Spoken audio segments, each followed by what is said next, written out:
I'm in my local op shop and today I'm looking for some small storage, like maybe a cupboard or a chest of drawers. Now this is exactly what I was looking for.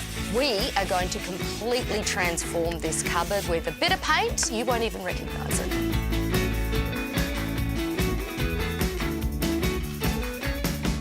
So now that the primer on my little cabinet here is dried, and it's got a nice smooth surface, ready to act as a key to actually take some colour, which is quite exciting. The colour I've decided to paint this in is Regal Fortress, which is the colour that we're using for the exterior of the house. It's a really beautiful grey, and it definitely dries a lot darker than when we paint it on. So it looks quite light here, but when we actually have it all dried off, it'll be a really lovely rich grey, which is going to look gorgeous with all of the other little bits and pieces I'm going to put on to transform this cabinet.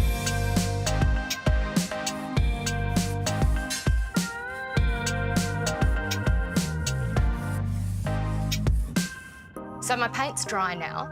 We've actually picked up the colour of the house, of course. And we've even changed the texture just by adding the elements of the paint and the primer and, you know, just making sure that the paint is thin enough, but also thick enough to cover, but thin enough not to get goopy. So it just doesn't look like laminate now at all. Now's the fun part. We're going to add a bit of bling to the cupboard.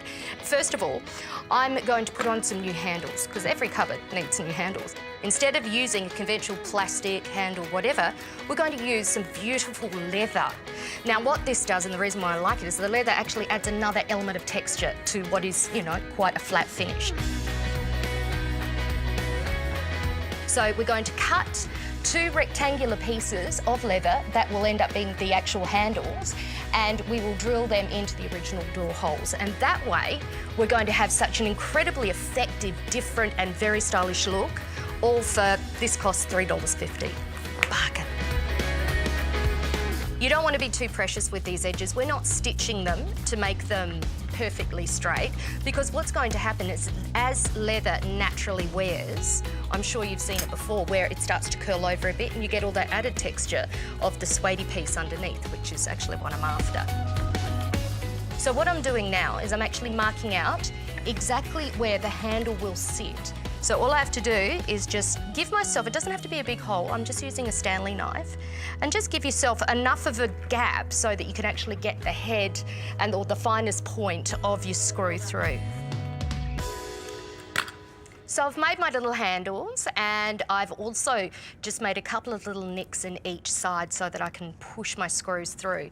Now, the easiest way to attach these is to just do it with a drill, just to get in there and get it done. So that is exactly what I'm going to do now.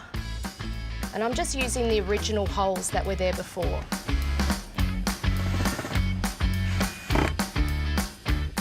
And I want to give myself a little bit, as you can see here, I've given myself enough of a grab, so you want to be able to grab it when you actually go to open it. Leather is such a beautiful, natural material to work with as well. So what's going to happen is over time, it's actually going to wear beautifully. You're going to get all of those lovely colours from, you know, just general use, but it's also going to fold over a little bit and get some more texture that way.